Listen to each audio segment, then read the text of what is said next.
ሳታይ ውስጤን ሳታይ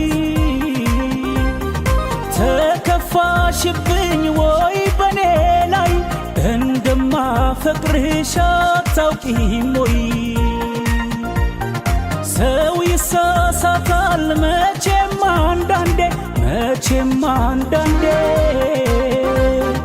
ምንም ብናገር ቂም የለው ሆዴ ግልጽነቴ ለአንቺ አዲስ ነው እንዴ እባክሽ ያፌን ቆጥረሽ